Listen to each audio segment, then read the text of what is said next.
About a week ago, I made a video on Halo 1 Anniversary and how I thought it did a disservice to the first mission where the Flood is ever introduced, that mission being 343 Guilty Spark, the 6th mission in Halo 1. In preparation for the video, I did play the mission through multiple times on both the old and the new graphics, as well as watched all the cutscenes on the old and new graphic. And during my time watching these cutscenes, I noticed something. Something not related to old and new graphics, something completely different. And it has to do with this guy on screen now. I had a thought. Why is this Marine the only Marine that wasn't devoured by the Flood and turned into a Flood form? After Chief picks up this guy, turns around, sets him down, all he can see in the room is a bunch of blood and dismembered Marine helmets. There's no bodies anywhere except for this guy's. Fortunately, we do get to find out what happens to the Marines as Chief finds a helmet. This is Jenkins' helmet, which is why I call it the Jenkins cutscene. After picking up the helmet, Chief removes a chip from Jenkins' helmet and puts it in his own helmet, allowing him to see what happens in their final moments.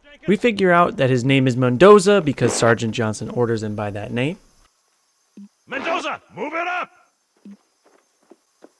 Interestingly, Mendoza is seen here because you can tell it's the same voice, but he doesn't have his hat. He's the one right there standing by the door talking. I don't know why he ended up losing his hat. Maybe Captain Keyes told him it looked kind of dumb and he took it off. Especially since we see him again with his hat on. You can see he's in the background there. No, the disappearing hat is not the point of this video. But an incredibly important part of this cutscene to show is the fact that when the Flood forms finally do attack these Marines, the Flood forms are seen eating, trying to devour, and swarm the Marines. The Marines are fairly quickly overwhelmed, as you can see all of them frantically trying to stay alive and shooting the Flood. Unfortunately, Jenkins doesn't do a good job of centering his camera on Mendoza. Remember, in this cutscene, Mendoza is the key. At this point in the cutscene, you'll notice that Mendoza gives up and runs away. Keyes yells at him, but he still runs away. And pretty soon after Mendoza runs away, Jenkins gets swarmed by Flood, and that is the end of the video. When we first saw Mendoza, he was propped up against the door, and he fell into the Master Chief's arms. As you can see, there is nothing on the floor, which means he didn't shoot himself, which means he must have been killed by the Flood.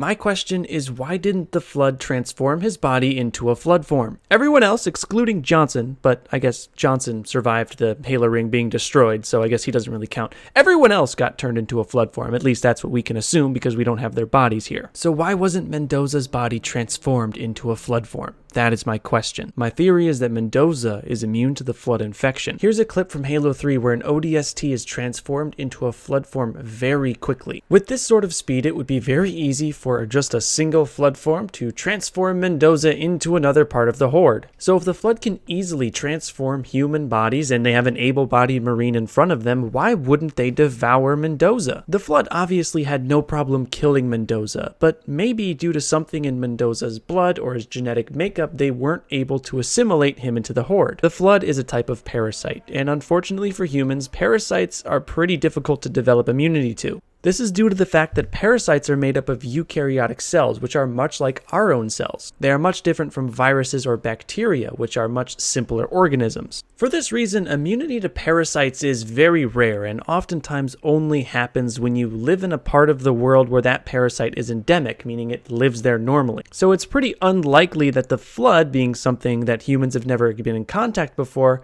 would not be able to infect Mendoza. But when you watch a video of a Flood form infecting a human and it happens so quick and so violently, you have to wonder, why would they leave Mendoza's body there?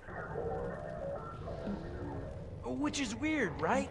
I mean, look at it. Something scrambled the insides.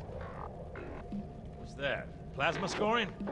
In this section of the cutscene, we also see an elite, and this elite wasn't taken either. This elite was just laying on the ground and has a giant open wound in his chest. We see elite Flood forms later on in this mission, so obviously the Flood was taking hold of elites. Why leave this one? Unfortunately, these Marines did not have the hindsight to get the hell out of there or take a blood sample of this elite so they could maybe study why it wasn't devoured by the Flood. The Flood's biggest advantage, and one of the reasons it could take over the entire galaxy and even universe, is the fact that one tiny little spore can take over an army. In Halo First Strike, it is found out that Johnson is actually immune to the Flood after his close contact with them.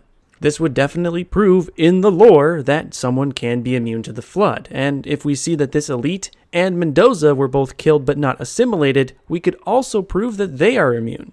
Maybe if Chief had taken a blood sample of Mendoza, the human, Covenant, and Flood war would have been cut short, but then of course we, wouldn't have Halo 2 and 3, so Kinda gotta give it to Mendoza. If you were able to take away the Flood's ability to assimilate an entire species, the enemy would still be tough, sure, because they're a giant swarm, but at least you wouldn't be adding to their numbers with every death. If we could somehow pass on immunity to all of the humans, especially our military in the UNSC, it would make dealing with the Flood a lot easier. Yes, they'd still be able to physically kill you like they did Mendoza, but they wouldn't be able to take your whole army and turn it against you. Who knows what would have happened if they'd just taken Mendoza's blood? Maybe we could have seen a whole different kind of Halo story, but I guess that wouldn't have made the story as interesting. But you know what I do find interesting? Your guys' comments. Seriously, go comment down below. It is my favorite part about all of YouTube. I really want to hear what you guys have to think. If you've never seen me before, please do make sure to subscribe, as I make a lot of these kind of videos, a lot of theories and weird ideas in my head about Halo. If you liked this video and want to learn more about Halo, one of the easiest ways is with Audible.